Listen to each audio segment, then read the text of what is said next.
Fala pessoal, vocês estão bem? No vídeo de hoje a gente fala ainda de humanas versus exatas, mas dessa vez os cursos são bem complementares. Você vai ver. Já deixa seu curtir aí, se inscreve no canal e compartilha com os seus amigos. Aproveita!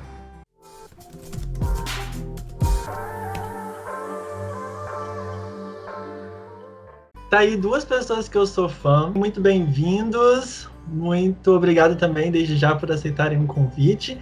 E vou pedir para vocês se apresentarem, para quem não conhece vocês. Quem são vocês na fila do pão? Oi, pessoal. Eu sou o Gabriel. Eu sou formado em licenciatura em História pela Universidade Federal de Juiz de Fora. E agora continuei nessa mesma universidade, agora no mestrado em História também. Ei, pessoal, eu sou a Isis, sou formada em Economia pela Universidade Federal de Juiz de Fora e atualmente continuo na mesma instituição, terminando o meu curso de mestrado também em Economia. Para começo de conversa, qual foi a motivação de vocês? Como vocês disseram, vocês já estão concluindo o mestrado, mas em 2015, quando vocês estavam entrando na faculdade, o que passava na cabeça de vocês de expectativa? Bom, para ser muito sincera, quando eu escolhi economia, eu tinha na cabeça a ideia de que eu queria aprender a investir e ficar rica. E aí, durante o curso, eu descobri que não era bem assim, não era tão simples. E também descobri outras vertentes, né, outras áreas dentro da ciência econômica que me despertaram muito interesse. Eu tinha muita facilidade com matemática na escola e gostava, mas não ao ponto de ter algum tipo de interesse pela área de engenharia. E ao mesmo tempo eu também tinha interesse, tinha facilidade com as aulas de história, de geografia, principalmente a questão de geopolítica e tudo mais. E aí eu acabei me descobrindo durante mesmo o curso de economia e sou apaixonada pela área e sou super fã. As minhas expectativas assim estavam mais relacionadas a interesses pessoais que eu já estava demonstrando assim ao longo do ensino médio, interesse pela área de ciências humanas, por literatura mais acadêmica nesse sentido assim de pensar questões sociais, históricas, sociológicas, e a minha expectativa era então poder me aprofundar nessa minha área de interesse e claro também, né, até por ter vivido a vida inteira em escola, né, desde o começo até o final. O interesse também em poder ensinar e trabalhar como professor foi uma das minhas motivações e experiências assim. Por que as pessoas deveriam cursar História? E aí também repito a pergunta para Isis, no porquê as pessoas deveriam cursar Economia, na opinião de vocês. Bom, por que a pessoa deve cursar Economia? Eu acho uma pergunta muito específica e subjetiva, mas tópicos dentro de Economia que eu acho que são interessantes, né? E se a pessoa tem interesse por essas áreas e tem essas características, economia deveria ser uma opção, é que primeiro é que é uma área super dinâmica e abrangente, né? Você vai abrir o jornal todos os dias e você vai encontrar pelo menos 10 tópicos que um economista pode dar pitaco, né? Na faculdade o pessoal costuma até zoar, falando que a resposta geral do economista é não sei. Estou lhe fazendo uma pergunta. E eu estou lhe respondendo, não sei.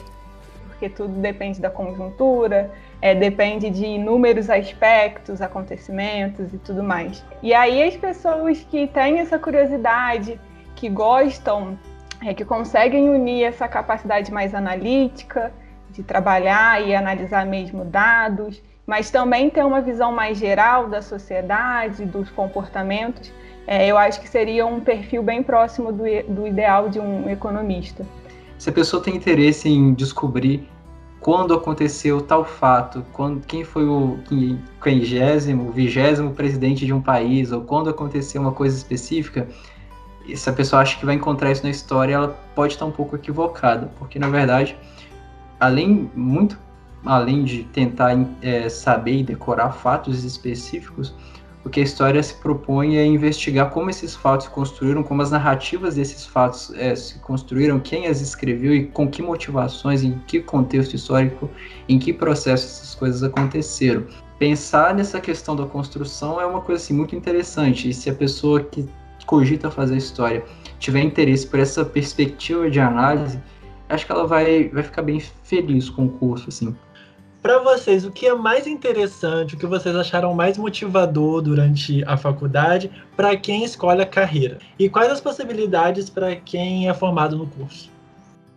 Eu acho que a parte mais interessante, instigante mesmo da economia é justamente essa diversidade de temas e assuntos.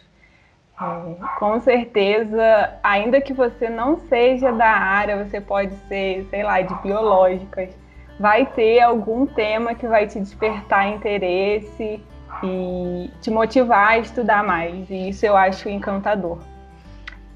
E como eu já disse antes, em algum momento os assuntos eles vão se cruzar. A gente pode estar falando da taxa de juros da Selic que caiu, em algum momento a nossa discussão vai chegar em pobreza. Por exemplo, quais seriam os possíveis impactos dessa queda quanto aos índices de pobreza e tudo mais. Por ser muito abrangente, também tem muitas áreas, né, muitos cargos que um economista pode assumir. Ele pode trabalhar em empresas, atuando como consultor, e aí o papel dele vai ser ler a realidade e tentar sintetizar o que aquilo pode afetar a empresa ou como pode afetar a empresa. O economista ele também pode estar trabalhando em bancos, que é uma das visões mais comuns, em bancos de investimento, em bancos comerciais também. Tem a carreira na academia, enquanto professor, enquanto pesquisador, e também tem uma carreira que eu acho que, para quem está fora dessa nossa bolha, é pouco difundida, que é em agências de pesquisa, tanto nacionais como o IPEA, né, o Instituto de Pesquisa em Economia Aplicada, e também instituições de renome internacional, né, como o Banco Mundial e muitos outros. Bom, na Universidade Federal de Juiz de Fora, que foi onde eu fiz a graduação, acho legal dizer que tem 3 modalidades do curso de História, né? Vou dizer modalidades assim, não sei se é o termo correto. Tem a licenciatura, que é, enfim, especificamente voltada para as pessoas que querem trabalhar dando aula, ela habilita o profissional a trabalhar como professor de História. Tem o bacharelado, que é a modalidade, enfim, para a pessoa ser habilitada como historiador, no sentido mais amplo que essa palavra pode ter, e eu vou falar um pouquinho mais à frente. E tem uma ênfase em patrimônio histórico também, que fazendo o bacharelado ou licenciatura, a pessoa pode ter esse acréscimo que adquire essa ênfase em patrimônio histórico. Mas eu acho que isso foi uma coisa assim, que eu achei interessante, né, que é aquilo que você me perguntou, que se por um lado não se aprende, ninguém deve ir com essa ambição de aprender toda a história do mundo, por outro, a universidade, o curso, ele oferece meios para que você se aprofunde em temas específicos, em setores, por assim dizer, específicos da história. A gente tem, por exemplo, quase 10 laboratórios que se dedicam a temas específicos. Um laboratório de História Política, um de História Econômica, um de História da África, enfim, um laboratório de História da Arte também. E nesse mesmo movimento, expandiu aquilo que eu pensava, que eu vou ser professor de História, e assim, não duvido que eu serei ainda, mas percebi que existem outras possibilidades, né, respondendo a sua pergunta sobre isso.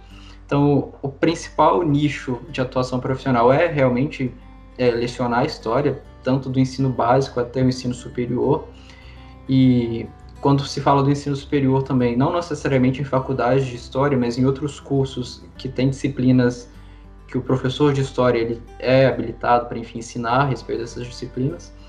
Mas também é possível, por exemplo, com a ênfase em patrimônio histórico, que eu mencionei lá atrás, o sujeito trabalhar com consultoria em museus ou consultoria em políticas públicas de memória. Vocês falaram dessa questão motivadora durante a faculdade, mas, por outro lado, pensando nos 4 anos de formação e na faculdade como um todo, qual foi o maior desafio que vocês enfrentaram?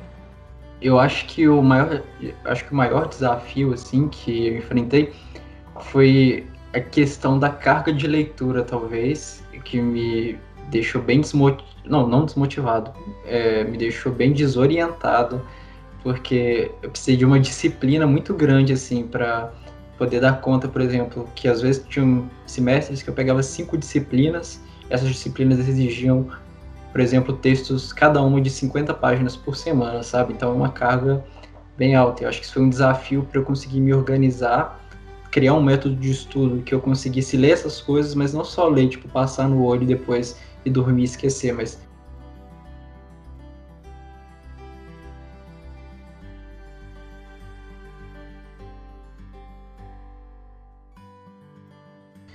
para que seja efetivo, precisa ler, por exemplo, fazer fichamento, entender o que você está lendo. Mas não foi um impeditivo para eu continuar, enfim, e depois de me adaptar, seguir bem no curso.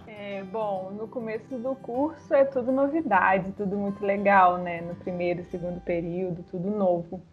E aí vai chegando mais para o meio, né? Do terceiro ao quinto período, a gente tem as matérias mais densas, matérias mais teóricas, e nem sempre a gente consegue ver a aplicação daquilo que está sendo estudado. Então, precisa de um pouco de resiliência. E eu acho que esse é o principal desafio no curso. Conseguir abstrair, entender que aquilo ali é necessário, em algum momento vai fazer sentido, tem um porquê de você estar estudando aquelas matérias, ainda que naquele momento você não veja a aplicação com o que está sendo estudado. Nesse ponto, o que vocês já viveram, que vocês podem dar de dicas para as pessoas que estão interessadas nessas áreas, seja economia, seja história, ou ainda está entrando na faculdade de uma maneira geral, no curso que for, o que vocês podem dar de conselho para esse pessoal? No começo da faculdade, eu comprei um Kindle. Foi o melhor investimento que eu fiz na minha vida acadêmica, porque o curso de História é um curso que tem uma carga de leitura altíssima, e o Kindle você consegue, enfim, converter PDFs ali para ler. Você vai economizar muito em Xerox, então acho que essa é uma dica inicial que é muito válida. Eu acho importante também, assim, as pessoas terem já desde o começo uma disciplina de organização, que eu acho que isso é muito importante, porque como eu mencionei em outra resposta, tem uma carga de leituras muito alta e às vezes nas disciplinas também fala-se muito conteúdo, então tem uma forma de esquematizar isso para você poder recorrer àquele dado, àquela leitura, quando no futuro for dar uma aula sobre isso, e deixar isso organizado em pastas no computador. É uma coisa muito importante para que não fique perdido assim, alguns conteúdos que a gente vai vendo ao longo desses anos. Se eu pudesse dar um conselho geral para quem está entrando na universidade e aí indo de encontro com o que o Gabriel falou, é tentar ao máximo ter disciplina e organização. Isso vai ser essencial em qualquer curso que a pessoa esteja fazendo. E falando especificamente de economia, eu acho que nós temos muitas opções de atividades extras durante o curso, seja projetos de extensão que trabalham com consultorias, seja monitoria, iniciação científica, empresa júnior. Então, o que a pessoa puder fazer durante o período, né, da graduação, eu acho que pode ser muito enriquecedor e pode ajudar muito a ter uma visão do que é o profissional em cada uma dessas atuações.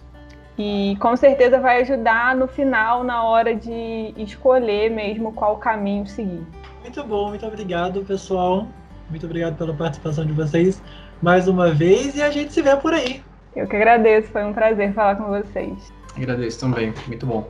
Quando a gente entra na universidade, é um mundo de possibilidades e eu não canso de repetir isso aqui. Você vai ver o quanto o seu horizonte pode se expandir. A gente dá uma pausa nessa sequência de vídeos que a gente estava fazendo de humanas versus exatas, mas ainda continua com muito conteúdo, dando outras opções para te ajudar a escolher o seu curso. E é isso, espero que vocês tenham gostado. Não esqueça de curtir, semana que vem tem mais.